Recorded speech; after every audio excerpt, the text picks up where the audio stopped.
Russia is one of the largest oil producers on Earth. This week, drivers in Moscow are waiting up to 18 hours to fill a tank. A senior Russian official says the market is fully supplied.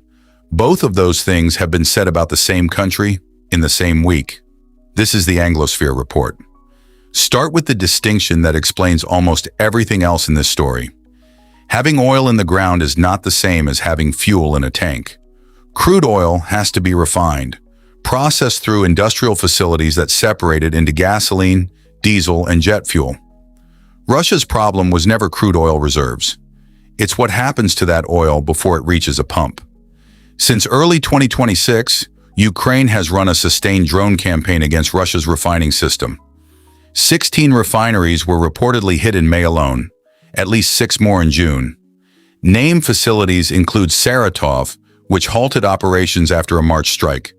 Kirishi, one of the largest refineries in European Russia, struck in both March and May.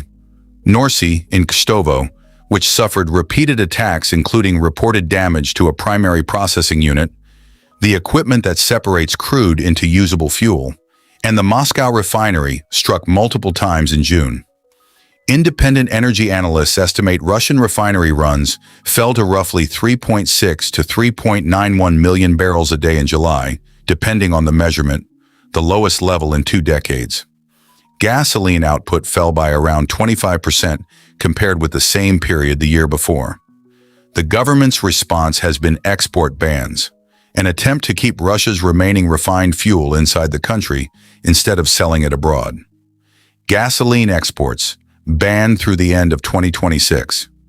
Diesel exports, fully banned as of July 9th, announced by Deputy Prime Minister Alexander Novak, standing next to President Putin. By June 23rd, at least 15 Russian regions had introduced restrictions on fuel sales. As of mid-August, drivers in some regions are required to present vehicle registration cards just to buy gasoline. CNN's analysis found gasoline shortages or reported supply disruptions in almost all of Russia's 83 regions. Here is the reversal that makes this story remarkable. In early July, Russia began importing gasoline from India. 2 vessels, roughly 60,000 metric tons combined, according to industry sources cited by Reuters. By early August, ship tracking data confirmed the first shipment had landed at a Russian port. Bloomberg reported it was produced by Nayara Energy, an Indian refiner partially owned by Rosneft, Russia's own state oil giant. Russia is now importing fuel refined by a company it partly owns. Moscow's stated plan, roughly 400,000 tons of gasoline a month from multiple countries to offset the decline in domestic production. A country that, until this year, was one of the world's largest exporters of refined fuel has become a net importer, for the first time in decades. And Russia's problem is arriving at a particularly bad moment for the world. Refining capacity is already under pressure globally, including from separate disruption around the Strait of Hormuz. So Russia isn't operating in an isolated fuel market.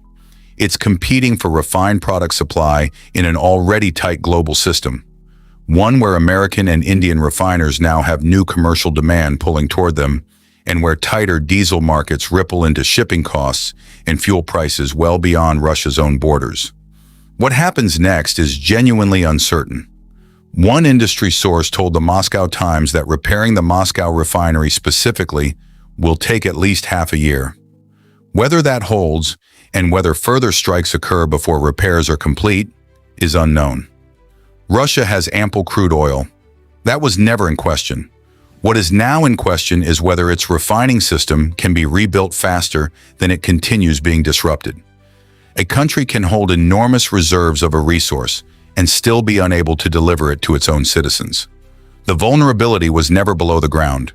It was in the machinery that turns what's underground into something usable. I'm the Anglosphere Report, connecting the stories shaping the Anglosphere in the world. If a nation's most valuable resource sits useless without the industrial system to process it, how many other countries have the same hidden vulnerability and simply haven't been tested yet?